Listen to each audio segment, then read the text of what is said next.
بلوچستان کے سابق وزیر اعلیٰ ڈاکٹر عبدالمالک کہتے ہیں کہ گزشتہ نومبر میں برآمدات بگٹی سے میں نے اور وزیر سرحدی امور lieutenant general retired Abdul Qadir Baloch نے جنیوا میں ملاقات کے دوران انہیں پاکستانی آئین کو تسلیم کرنے اور قومی سیکیورٹی کو چیلنج نہ کرنے پہ آمادہ کر لیا، مگر اسلام آباد نے معاملات آگے بڑھانے کا موقع ضائع کر دیا اور اب خرابی آگے بڑھ چکی ہے۔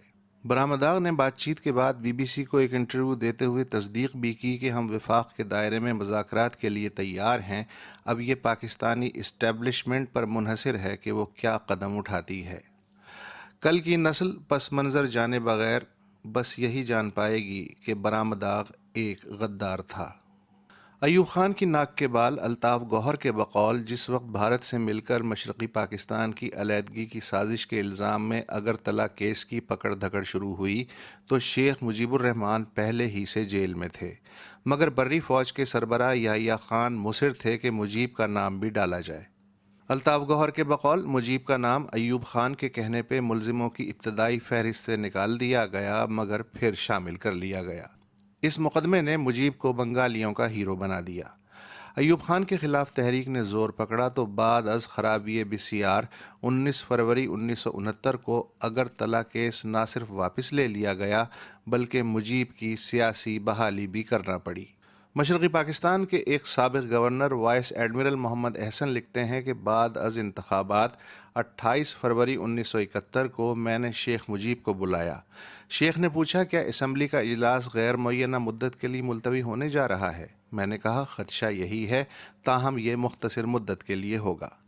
لیکن مجیب نے کہا کہ اسے یقین نہیں، پاکستانی حکام اسے تباہ کرنا چاہتے ہیں اور پاکستان کو بھی سلامت نہیں رکھنا چاہتے۔ تاریخ فیصلہ کرے گی کہ اس تباہی کا الزام کس پہ دھرا جائے۔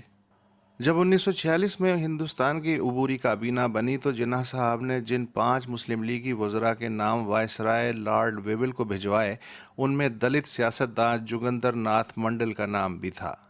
یہ منڈل ہی تھے جنہوں نے سلہٹ کے ریفرنڈم میں دلتوں کے ووٹ پڑوا کے سلہٹ کو پاکستان میں شامل کروایا۔ 11 اگست 1947 کو کراچی میں پاکستان کی دستور ساز اسمبلی کے پہلے اجلاس کے صدر بھی جوگندر ناتھ منڈل تھے۔ وہ پہلی کابینہ میں قانون اور محنت کے وزیر رہے۔ جناح صاحب کی وفات کے بعد قرارداد مقاصد کی منظوری سے منڈل صاحب اقلیتوں کے مستقبل کے بارے میں دل شکستہ ہونے کے باوجود حکومت کا حصہ رہے۔ پیر علی محمد راشدی روداد چمن میں لکھتے ہیں کہ چودھری محمد علی جب پاکستانی بیوروکریسی کے سیکریٹری جنرل بنے تو انہوں نے نجی محفلوں میں وزیر قانون کی پاکستانیت پہ شبہ ظاہر کرنا شروع کر دیا اور اہم فائلیں وزیر قانون کے ملاحظے کے لیے بھیجنا بند کر دیں۔ منڈل نے وزیر اعظم لیاقت علی خان کو ایک خط لکھا اور پھر کابینہ سے استعفیٰ دے دیا۔ چند دن بعد منڈل صاحب خاموشی سے کلکتہ منتقل ہو گئے اور 1968 میں خاموشی سے چل بسے۔ اس دوران کسی پاکستانی کو توفیق نہ ہوئی کہ منڈل صاحب کو منانے کی ایک بار بھی کوشش کرتا۔ کسی سرکاری کو توفیق نہ ہوئی کہ ساحر لدھیانوی، بڑے غلام علی خان یا قرۃ العین حیدر سے پوچھ لیتا پاکستان چھوڑ کے بھارت کیوں جا رہے ہو؟ رک جاؤ نا، دل شکستہ مت ہو، اس ملک کو تمہاری بہت ضرورت ہے۔